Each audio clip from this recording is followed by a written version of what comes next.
মন্দিরের ভেতরে প্রবেশের মূল্য ছিল জনপ্রতি ৫ টাকা। তার জন্যই রাধাকুণ্ড হিসেবে পরিচিত। এই গর্ভগৃহের ভেতরের গায়ে লেখা রয়েছে গিরি গোবর্ধন। নবদ্বীপের এই পোড়ামাতলার ইতিহাস হলো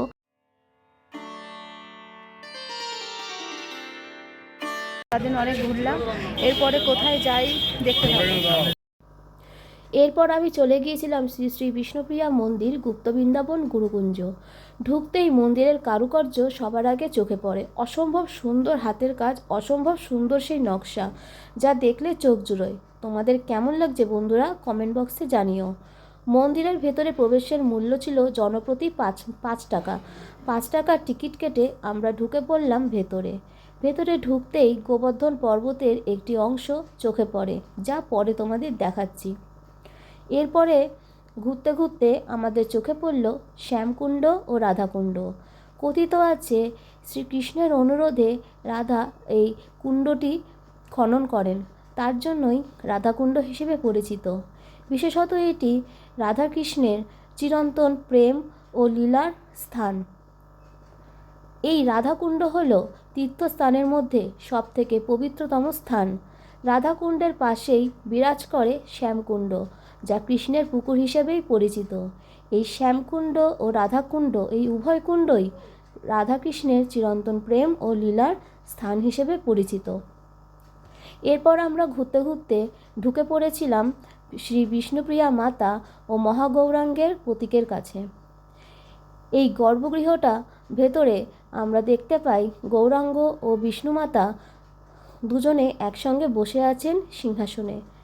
মন্দিরের দরজা বন্ধ ছিল, তাই বাইরে থেকে যতটা পেরেছি তোমাদের কাছে তুলে ধরার চেষ্টা করেছি। এরপরে দেখতে পেলাম সপ্ততীর্থের নাম, যেমন গঙ্গা, যমুনা, সিন্ধু, গোদাবরী, নর্মদা, সরস্বতী, কাবেরী। এরপরেও তোমাদেরকে আমি আরটু ভালো করে কাছ থেকে এই গর্ভগৃহের ভেতরের বিগ্রহটা দেখানোর চেষ্টা করলাম। এই রাধাকুণ্ড, শ্যামকুণ্ড, যখন আমি এখান থেকে বেরিয়ে যাচ্ছি তোমাদেরকে আরও ভালোভাবে দেখানোর চেষ্টা করলাম, কারণ আমরা যখন এই মন্দিরের ভেতরটি ঢোকার চেষ্টা করলাম তখন অলরেডি মেন গর্ভগৃহটা বন্ধ হয়ে গিয়েছিল, জানলাটা খোলা ছিল, যার জন্য তোমাদেরকে এই ভেতরের বিগ্রহটি দেখাতে পেরেছি। আর তখন মন্দিরের মেন বাইরের দরজাটা বন্ধ হওয়ার সময় হয়ে গিয়েছিল, যার জন্য যতটা পেরেছি তোমাদের কাছে তুলে ধরার চেষ্টা করেছি। তোমাদেরকে এই কাছ থেকে সপ্ততীর্থটা দেখানোর চেষ্টা করলাম। কত সুন্দর এখানে করা হয়েছে, দেখে চোখ জুড়োয় যাচ্ছে। পরিবেশটা ছিল অসম্ভব সুন্দর, অসম্ভব সুন্দর। বেলা অনেকটাই হয়ে এসেছিল আর রোদের হালকা তেজ খুব ভালো লাগছিল। আর এখানে তোমাদেরকে এর আগে দেখিয়েছিলাম গোবর্ধন পর্বতের একটি ছোট্ট অংশ। এই গুহার গায়ে লেখা রয়েছে গিরি গোবর্ধন, ভেতরে শ্রীকৃষ্ণ বিরাজমান। তার কিনি আঙ্গুলে পুরো গোবর্ধন পর্বতটি ধরে রেখেছেন। আমরা এই গোবর্ধন পর্বতের ইতিহাস সকলেই জানি।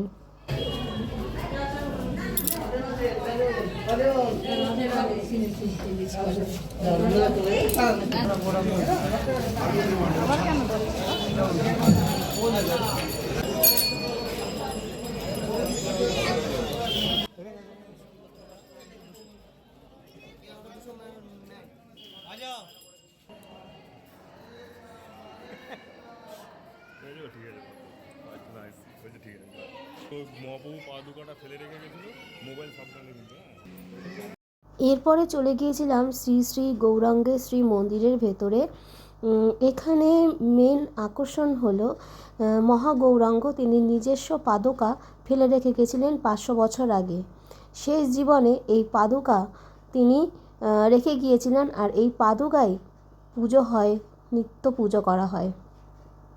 আর এই পাদুকা দেখার জন্য দূর দূর জায়গা থেকে দর্শনার্থীদের ভিড় হয়। এই যে পোড়ামাতলায় এসেছি এখন এসেছি পোড়ামাতলায়। এই হচ্ছে মেন মন্দিরটা, আর এটা হচ্ছে মা ভবতারিণীর মন্দির। এখানে সবাই দাগাবাইদের মনস্কামনা পূরণ করার জন্য। আর এটা হচ্ছে মেন মন্দিরটা, পোড়ামাতলা মন্দির। এটা হচ্ছে পোড়ামা। নবদ্বীপের এই পোড়ামাতলার ইতিহাস হলো মহাপ্রভু শ্রী গৌরাঙ্গ সময় থেকেই শুরু হয়। কথিত আছে পঞ্চদশ শতাব্দীতে নবদ্বীপের পণ্ডিত বাসুদেব এই সার্বভৌম বটগাছের তলায়, এই বিশালাকৃতি বটগাছের তলায় দক্ষিণাকালী পূজা শুরু করেন। তারপর থেকেই এই জায়গাটির নাম পোড়ামা হিসেবে পরিচিত হয়। এই পোড়ামা দক্ষিণাকালী পূজা সারা বছর পূজিত হয়, তবে শ্রী পঞ্চমী তিথিতে এই পোড়ামা নীল সরস্বতী হিসেবে পূজিত হন। এই প্রাঙ্গণটি ছিল হচ্ছে পণ্ডিতদের, নবদ্বীপের পণ্ডিতদের সংস্কৃতি চর্চা ও বিতর্কের প্রধান কেন্দ্র।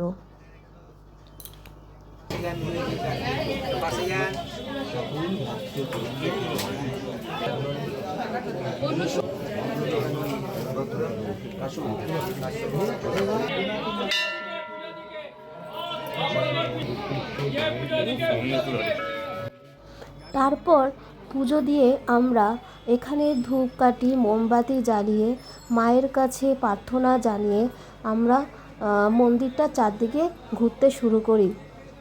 মন্দিরের ভেতরটায় একটি কলসি আছে, যে কলসিটি ভেতরে দেখা যাচ্ছিল, তোমাদেরকে হয়তো দেখাতে পারিনি সেইটা।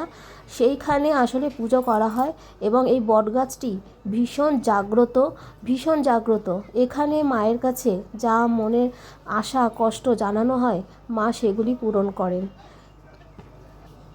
এই বটবৃক্ষটিকে আমরা চারদিক প্রদক্ষিণ করছিলাম।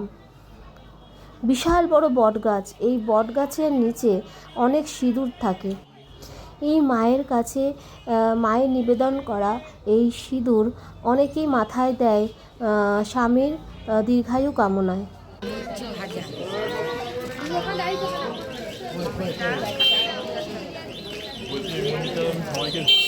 এই মন্দিরটা আমি সবাইকে দেখাই না, দল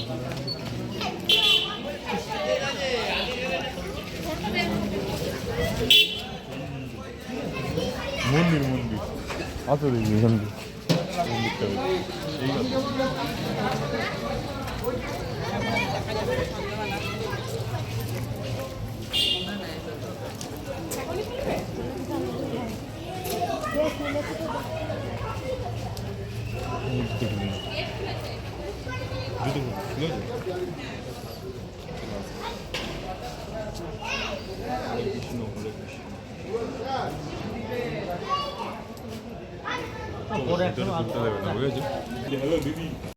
এই মন্দিরটি ছিল কেশব মহারাজের মন্দির, তবে মন্দিরের মেন দরজাটা খোলা থাকলেও ভেতরের গর্ভগৃহটা বন্ধ ছিল।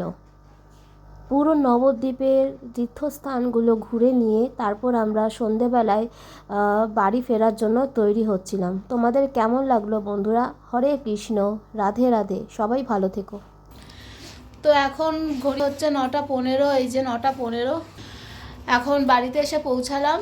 সারাদিন ঘুরে সব কিছু দেখে ঠেকে এখন এই বাড়িতে ঢুকলাম। সব ভিডিও আসবে ইউটিউবে একটার পর একটা। তোমরা যারা চ্যানেলটাকে সাবস্ক্রাইব করোনি তারা সাবস্ক্রাইব করে রাখো, বেল নোটিফিকেশান অল করে রাখো, লাইক শেয়ার কমেন্ট অবশ্যই করে রেখো। আজ তবে এইটুকু থাক, আবার একটা দেখা হবে নতুন একটা কোনো ভিডিওতে আর নতুন কোনো জায়গাতে। এখন রাখছি, tata, good night, good bye.